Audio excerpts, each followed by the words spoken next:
Acer's Aspire series has delivered some of the best value for money laptops in recent years. So when we decided to review some of the budget laptops of this year, the 2021 iteration of Acer's Aspire 5 was a name that we simply could not afford to miss.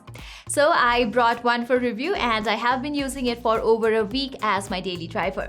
This particular model that I have has Intel's Core i5 11 Gen G series processor paired with entry-level MX350 graphics, while memory options include 8GB of RAM and 512GB SSD.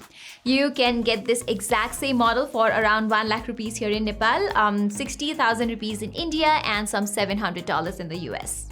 Anyway, before starting the review, allow me to tell you about IND Money app that I use to manage my wealth and track all my investments across stocks, mutual funds, FDs, bonds, credit cards, and expenses. It also helps me plan my financial goals, invest in mutual funds, and even in US stocks without any charges. You can check out the link in the description to download and know more about IND Money. Okay, coming back to the review, design-wise, for the most part, the Acer Aspire 5 has a plastic body, but Acer has been kind enough to provide a sandblasted aluminum lid. And like the rest of the chassis, it has a metal finish which keeps out fingerprints and smudges quite effectively.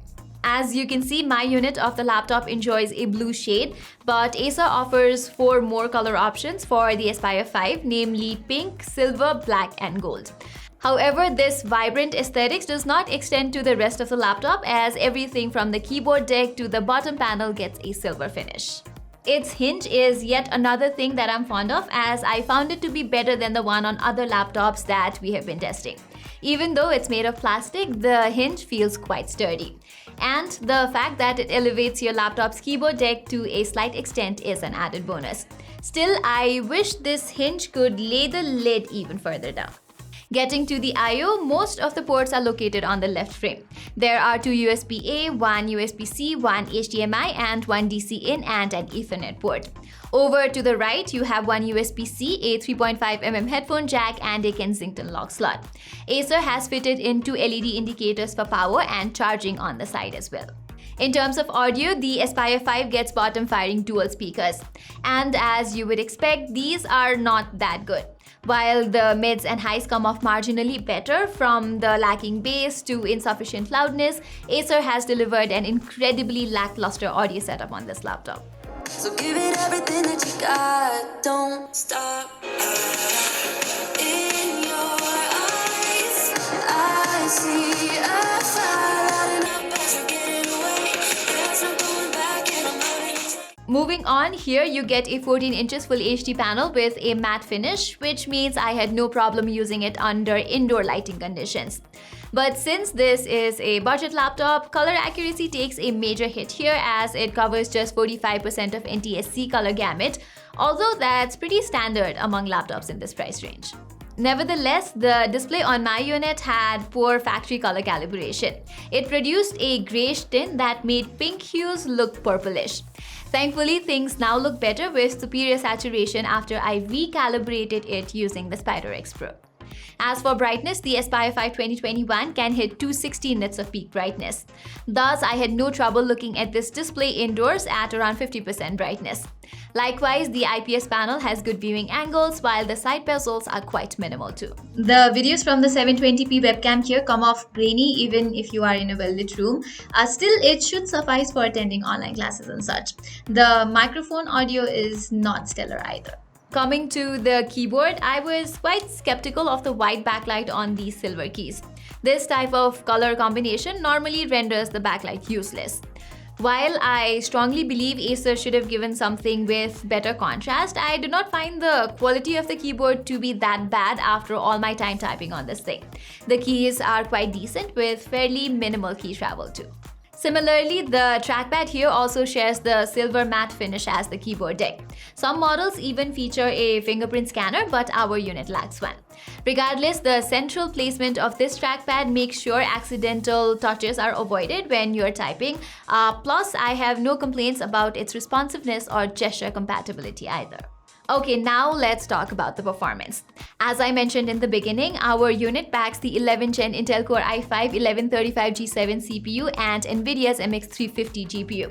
As for memory, there's 8GB of soldered RAM and 512GB of NVMe SSD. Here, the storage is user upgradable and you can even get an additional DIMM slot to install one more RAM stick. Acer also offers this laptop with AMD's Ryzen 5000 series CPU, but that variant is not as widely available as the one with an Intel processor. Anyway, this Intel i5 quad-core variant along with 8GB of RAM has handled my daily workloads quite well, which includes having at least 5 to 6 Chrome tabs open in the background alongside opening apps like LibreOffice and Photoshop. But I did notice a couple of instances where the fan noise got quite audible while the keyboard deck would also get mildly warm sometimes. Likewise, since there's a dedicated graphics card on board, although an entry-level one, I played a few rounds of CSGO to see how well the Aspire 5 fares under demanding workloads.